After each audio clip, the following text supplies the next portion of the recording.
Good evening and welcome to Tucker Carlson Tonight. As American forces were pulling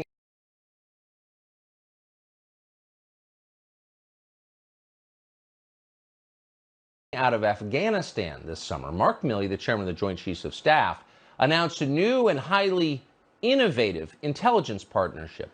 The Pentagon, Milley explained, would begin sharing classified information with the Taliban. Yes, the Taliban, the bearded religious extremists in man pajamas that for 20 years we've been told pose a major threat to us in the United States. But no longer, they're our partners now. The Biden administration, Milley explained, was even open to coordinating with the Taliban on counterterrorism strikes against our new enemy, a shadowy group that may or may not actually exist, called ISIS-K. We don't know what the future of the Taliban is, but I can tell you from personal experience that this is a ruthless group from the past, and whether or not they change remains to be seen. And as far as our dealings with them at that airfield or in the past year or so, in war, you do what you must in order to reduce risk to mission and force, not what you necessarily want to do. Any possibility of coordination against ISIS-K with them? You think? It's possible.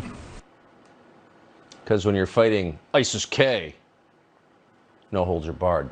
So the first of Milley's coordinated attacks against ISIS-K arrived 3 weeks ago. It was August 29th.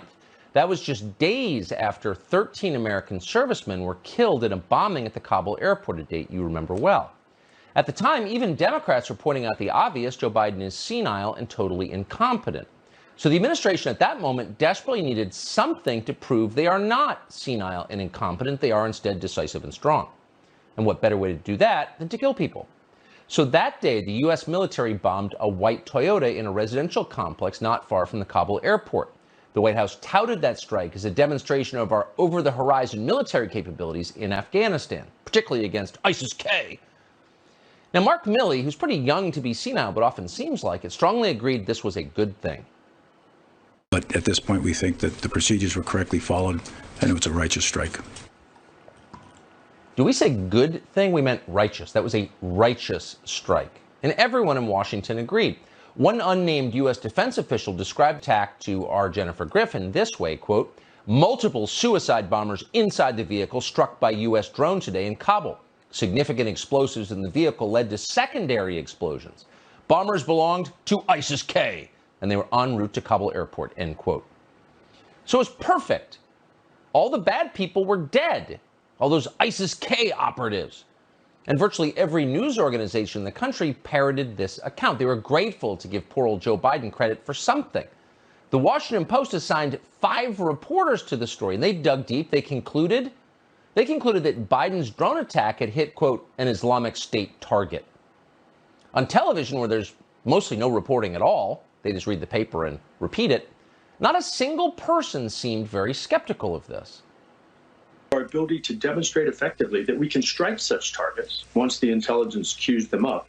We can strike them from outside Afghan borders, which is a critical element of the Biden plan once we withdraw. So this over-the-horizon capability was demonstrated. I thought it was effective. You call this strike remarkable. This is a realization of what President Biden calls the over-the-horizon strategy. The military event today is so much more than just a single drone strike. It is a projection of power.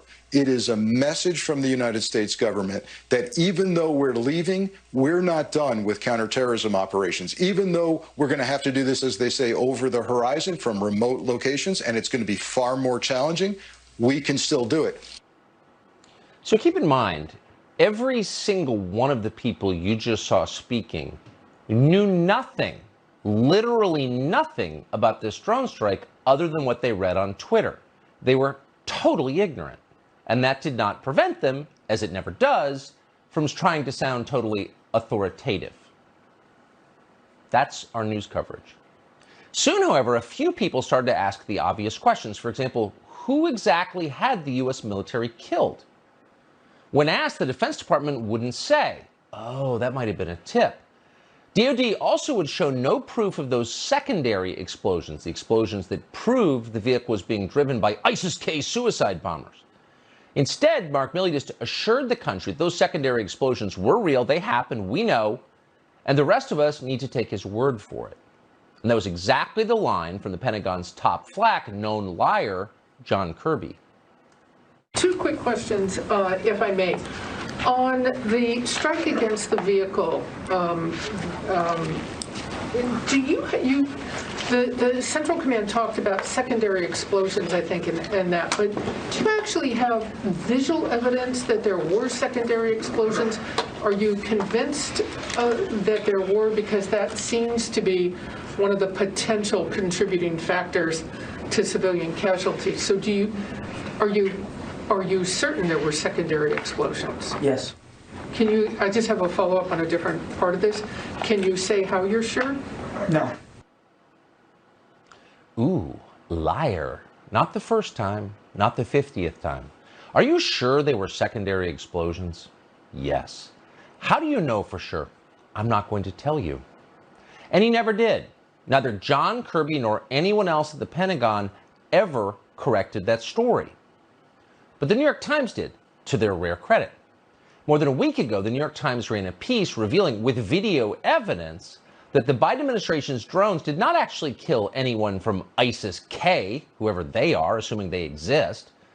The drone killed a civilian aid worker and a car full of kids.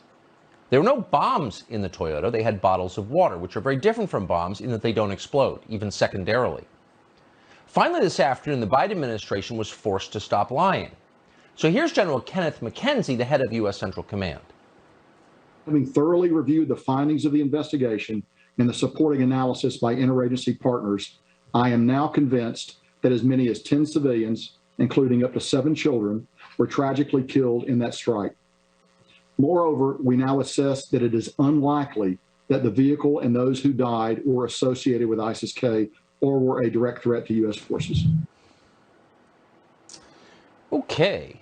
After consulting with our interagency partners, all of whom get the New York Times delivered at home, we are admitting that we lied to you for weeks about what we actually did. It was not ISIS-K. There were no suicide bombers. There were no secondary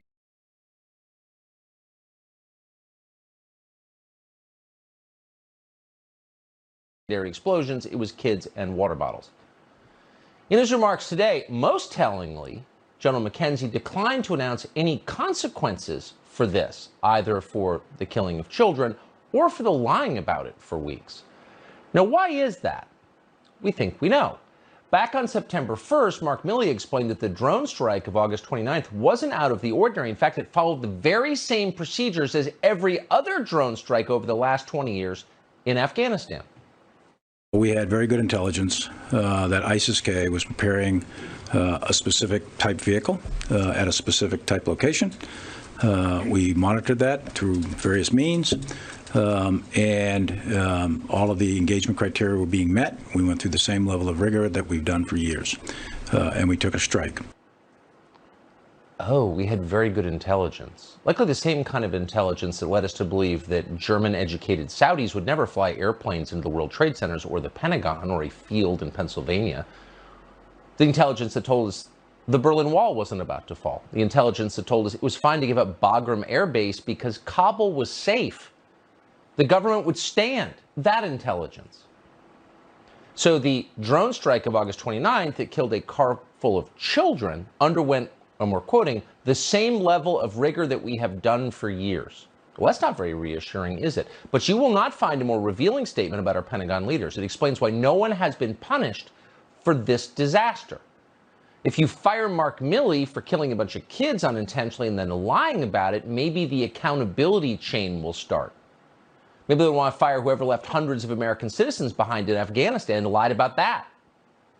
So you can't start firing people just because they're terrible at their jobs, obviously. So you can't fire anyone. That's the rule. Joe Kent was a Green Beret in the Army Special Forces. His wife also served in the military. She was killed in Syria in an actual ISIS attack. Joe Kent is running to represent the state of Washington in the Congress, and we're not ashamed to say we are rooting for him. He joins us tonight. Joe Kent, thanks so much for coming on. So no one's being punished for this, once again. What does that tell you? No, it tells us pretty much everything we need to know. I think from the onset here, It's evident that the DoD, the military, had no plan to withdraw, and they've really been throwing a tantrum ever since. That's evident in the way that the whole withdrawal went, us leaving U.S. citizens behind. And then we've had this narrative that the Taliban is one of two things. The Taliban can be our new counterterrorism partner. With that will come the ability to transfer more wealth from the military-industrial complex, or that the Taliban cannot be trusted, as this strike has proven, and now we need to go back in. This over-the-horizon capability that Joe Biden talks about, that I think there is some validity to, that really is not a boom for the military-industrial complex. So really, when they were looking at the strike criteria for this hit, it was win-win for them. If it went well, then that proved that the Taliban could be trusted and we have a new partner. If it went poorly, oh well, too bad. Now we just have to go back in, and that's the course of action the Pentagon is going to continue to brief. They really there's no accountability and there's no actual onus on them to perform. And guys like McKenzie continue to talk about this stuff like it's just another day at the office. He did that after the 13 soldiers were killed. He said, oh well, these things happen. And then today, the bad strike that killed innocent women and children and probably radicalized more people, oh well, that's just another thing that happens. Zero accountability, and it needs to end. Well, it's the lying, I think, that's the most corrosive. I mean, if your drone strikes the wrong target and innocents are killed, and you admit it and mourn their deaths and apologize and hold the people who made the mistake accountable, I think everybody understands in this country and around the world. But if you lie, if you pretend the vaccines work really well when they don't, or whatever, if you pretend there was a secondary explosion when there wasn't, then no one believes you at all. They don't see this? No, they don't. They're too far in their own worlds with their individual desire to continue the war or to pursue whatever course of action they want, either, finding that new counterterrorism partner or finding a justification to go back in. So the lies compound upon lies. And they're all concerned, from McKenzie to Milley to Austin, that if we start having accountability for the way that this botched withdrawal went, then we're going to start looking at when the lies started. And the lies go back decades in Afghanistan. Right. They go back to the beginning of the war on terror, the Iraq war, et cetera. So they don't want to start peeling away at that sweater that's going to dissolve very quickly. Ah, it's such a shame. I suspect you're absolutely right in everything you said. Joe Kent, thank you. Thank you very much. So if you care about the country, what you mourn most of all is the decline of American credibility. Douglas Murray sees that from abroad. He's from Great Britain, but he's a keen observer of the United States. He's a best-selling author, wish he was an advisor. He joins us tonight with a reaction to all of this. Douglas Murray, thank you very much for coming. What do you make of this? I think all of this is a reminder of why the politicization of American military and the politicization of the American intelligence community has been so devastating for this country. Speaking for myself, if this had happened 15, 20 years ago, I might have thought, well, people get things wrong. It's a tragedy, but they get things wrong. Now, we're not in that position because the politicization, the self-politicization of the American military and the American intelligence agencies has meant that they are completely transparent to you, me, all of the American public. Their reputation for competency is shot. Their reputation for trustworthiness is shot. Their reputation of just being believable is completely shot. General Milley himself, we've seen this with the Afghan army. He kept on making, not just in July, but for years, claims about the Afghan army that were totally wrong. He said in July that they could stand on their own. Totally wrong. We discovered just a few days ago that he was conspiring with his Chinese counterpart. He behaved as if America is a military junta, where generals can just speak to other countries and say, you don't need to listen to the president, I'm going round the president. So when General Milley says something now, we don't believe him like we might have believed a chairman of the Joint Chiefs of Staff even 10 years ago. So that really is the cost of all of this. The second you politicize an agency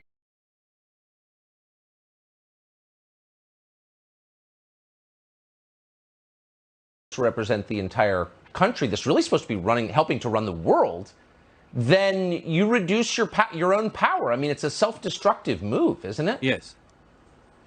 It's unbelievably self-destructive, and it's not just General Milley. It's general after general. It's agency after agency. Just look at another example, just on the top of my head. Look at General Michael Hayden. I met him a couple of times. He's very respected, former head of the CIA, very respected, former head of the NSA. In recent months, in recent weeks, he's on Twitter tweeting out a picture of the Taliban in Afghanistan and tweeting out underneath it, a photograph of Trump supporters with Trump flags on their cars. It says, their Taliban and our Taliban. What are we meant to think when we see former directors of the NSA and CIA saying that supporters of President Trump are exactly analogous with the Taliban in Afghanistan? All of these people have made total fools of themselves in recent years. The American public are right to be saying, what have we been paying for? What is this expertise we've been expecting? Where's the competency? And then when something like this happens, we don't just think, you know, well, bad things happen in war. No, we think, what have people been paying for all these decades? Exactly. What have all these American service personnel been paying for with their lives when we have incompetency of this kind at every level of the top? The people underneath, the people serving in the American armed forces are not incompetent. The people at the top seem to be. Many good people are in the intelligence agencies, but the heads of them seem to be rotten. This is a terrible state of affairs, and it has to be rectified. It has to be turned around. It can't just be covered over any longer. Yeah, I mean, the scary part is that once they've revealed who they really are, they can't really walk it back. I mean, they've burned their ships at this point, don't you think? Well, it may be the case, but America has to demand better from this. You know, all of the agencies, the CIA, NSA, the military, all these agencies that have had these pristine reputation for years as competent, if they can't do basic things, if they can't hold an airport in Kabul, if they can't carry out a military strike effectively, if they can't stop insulting half of the American public, then they aren't fit for purpose, and they need to be replaced. And I think everybody, from the Biden administration down, everybody has to have this on their minds. The American military and intelligence agencies used to be respected in this country, and they should be respected. But Yes. they cannot be respected when they're not just incompetent, but untrustworthy. That is such a wise point and true. Douglas Murray, thank you. Good to see you. It's a great pleasure. Likewise. So the most transparent administration in history has tried to shut down our reporting at the southern border. They didn't want you to see what's going on there, the crisis they're creating. So they issued an order preventing our drone from capturing images on the ground in Del Rio, Texas. Fox News did not back down. And as we promised, we have an update for you on how that story ended for that day. How many remember the conclusions of the 9/11 Commission? That report came out in 2004. We reread some of it today. It outlined the intel failures that cost thousands of lives in this country. And that report included this admonition, in case you didn't read it the first time. Quote, "It is elemental to border security to know who is coming into the country. Today, more than 9 million people are in the United States outside the legal immigration system. We must also be able to monitor and respond to entrances between our points of entry, working with Canada and Mexico as much as possible," end quote. So that was 20 years ago, 20 years after 9/11. Our border with Mexico is now completely open. In this year, more than 1 million people will come across, hundreds of thousands every single month. The clearest illustration of the crisis that's happening now is in Del Rio, Texas. In Del Rio, thousands of illegal migrants have set up an encampment that is the size of a small town. Watch. We are just on the Texas side of the Rio Grande River at about the point where thousands and thousands of Haitians are crossing over into the city of Del Rio. And there are over 10,000 now that are just being allowed to pour over the border. The vast majority of them seem to be Haitian, the ones that I've talked to. That right there is the international bridge, providing some shelter and cover for these immigrants who are being allowed to just cross over, and they're going to probably be living here for weeks as thousands more come. I'm going to show you the underside of this bridge. There are just thousands and thousands camped. Border Patrol is totally overwhelmed. They can't possibly process these people. As well as free health care and welfare benefits and education and all the good things that come with living in this country, all of which you pay for. Now, the Biden administration is pretty intent that you not know this, that you just get back to your Netflix and weed and kind of forget that America is changing right out from underneath you. All this is being done in your name, but just shh. You're not invited to comment on it. So during our broadcast last night, we learned that the Federal Aviation Administration, the FAA, had issued an order banning drones from operating above the encampment you just saw in Del Rio. Now, why did they do that? One reason. For the last 7 months, Fox News alone among big media outlets has been operating a drone in that area. In the past few days, those drones were capturing image of the total collapse of the border there at Del Rio. Total collapse. And the Biden administration hated that. So Pete Buttigieg, who somehow oversees the FAA as transportation secretary, grounded our drone. The Biden administration cited security concerns. What were those security concerns? Well, there were no security concerns. The FAA's order didn't explain what the special security reason was. They never explained anything because it's not real. It's a lie, just like those secondary explosions in the drone strike. It was nothing more than a pretext to shut us down. Now, we've reported for months on the show about how the FAA has become politicized, and this was just the most recent example of that. Most other media organizations didn't see a problem with any of this. They didn't care that the FAA was shutting down media access at the border because they haven't reported from the border anyway since last year. But some people did resist. Alex Jones, who you were required to hate, announced that he is suing the FAA over this. He announced that this afternoon. Good for him. Fox News also decided to fight this, and we did. This afternoon, Pete Buttigieg's FAA was forced to relent, and they granted Fox an exemption. Our drone is now back in the air. What happened over the past 24 hours is an unprecedented attack on press freedom. Not that you'll ever read anything about it in the New York Times or the Washington Post, but we think there should be an accounting of it. Who did this and why? At least one senator, Roger Marshall of Kansas, announced that he's investigating the FAA. He wants to know who within the DHS requested this shutdown of the airspace so we couldn't show you what's happening there. Marshall also wants to know the extent of the White House's involvement in this, and we will be following this carefully because we think it's worth knowing who's trying to invalidate the First Amendment. In the meantime, we go to one of the bravest, least intimidated reporters out there, Fox's Bill Melugin, who joins us live. Bill, good to see you.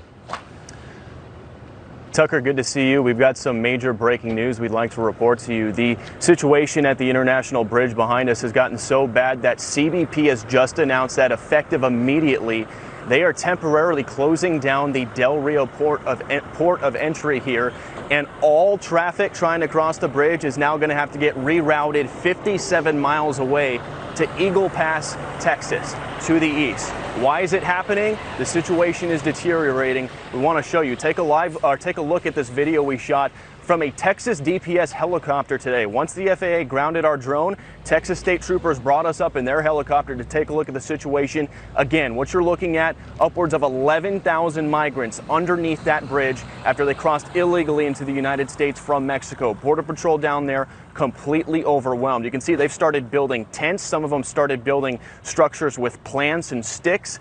It has significantly expanded in the last 24 hours, and we got to see exactly where they're coming from. Take a look at the second piece of video. We flew over the Rio Grande and Ciudad Acuña.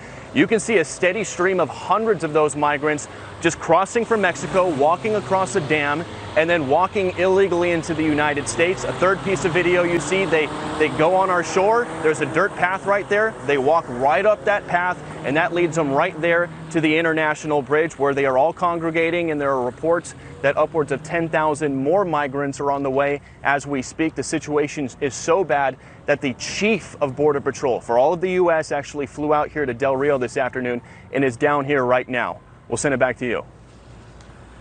Bill Melugin for us tonight. Thanks a lot, Bill. So the Nicki Minaj story continues tonight. The rapper this week asked questions about the COVID vaccine. That's not allowed. Some of the most powerful people in the country tried to make her shut up. We'll tell you who was behind that effort and why they failed with our friend.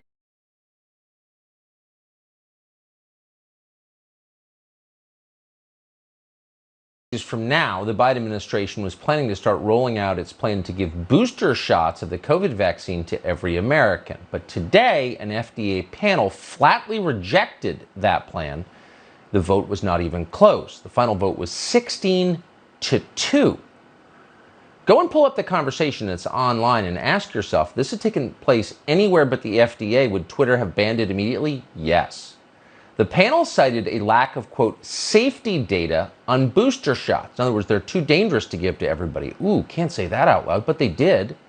Their conclusion was that only the elderly and certain high-risk patients should consider the boosters. The Biden administration has known for weeks that FDA staff, actual scientists, not politicians, thought booster shots were, quote, premature and unnecessary. By the way, why are we pushing for boosters if the vaccines are so effective? Ooh, not allowed to ask that either. Turns out there was nearly a mutiny within the FDA, but the Biden administration pressed ahead anyway because they have a political objective, not a scientific one, not a public health objective, a political objective. Turns out they're only going to stop pushing their politics, these mandates, if they are forced to stop. And today, for once, they were forced to stop. So raise a glass in celebration of that. Well, a couple days ago, the rapper Nicki Minaj asked a question about the COVID vaccine, and very quickly, media organizations united to silence her. Shut up, Nicki Minaj! Twitter reportedly suspended her account and then denied it, as they always do. None of this is surprising.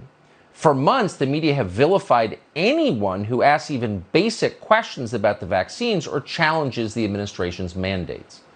On CNN on Wednesday, for example, Don Lemon called for shaming anyone who doesn't take the vaccine. So I think we have to stop coddling people when it comes to this and the vaccine, saying, oh, you can't shame them. You can't call them stupid. You can't call them silly. Yes, they are. The people who aided and abetted Trump are stupid because they believed his big lie. The people who are not getting vaccines, who are believing the lies on the internet instead of science, it's time to start shaming them. What else? Or leave them behind. Because they are keeping the majority of Americans behind. So America's getting medical advice from Don Lemon? Really? It'd be interesting to see Don Lemon's medical records. Maybe he'll put them on Twitter. What's amusing is that not so long ago, people like Mr. Lemon were very skeptical of the vaccine. Here's that awful woman over at MSNBC explaining why she was telling people not to take the shot just a year ago. When Donald Trump was out there controlling the CDC and controlling the FDA and manipulating them and making them put out falsehoods, anybody rational was hesitant. But the reality is now what I really fear is more masses of people dying. 666,000 people have died, and disproportionately they look like you and me, Michael. Me is that people are creating a cultural imperative to set themselves up for death. Yeah, they're really worried about death. 100,000 Americans drop dead from drug ODs in a single year, and no one even mentions it. Yeah, they care. Jason Whitlock is the host of Fearless. He's just written a piece for The Blaze about how the so-called alphabet mafia conspires to silence free thinkers, including, in this case, Nicki Minaj. Jason Whitlock joins us to explain his thesis. Jason, thanks a lot for coming on tonight. The alphabet mafia. Yeah, that is BLM, Black Lives Matter, and the LGBTQ movement. They are in control of public discourse in this country. The Democratic Party has used BLM and the LGBT movement to smear anybody who asks a question about anything the government wants to do. They're either smeared as racist or they're smeared as homophobic. We just saw Joy Reid do this to you, Ben Shapiro, Laura Ingraham yesterday. Just because, and the way she framed it up was mind-blowing to me. She says that, oh, Laura Ingraham and conservatives, they object to the profanity in hip-hop music. They object that Lil Nas X, a guy that came out making music for little kids, has now pivoted to making music videos with him going to hell to give lap dances to the devil.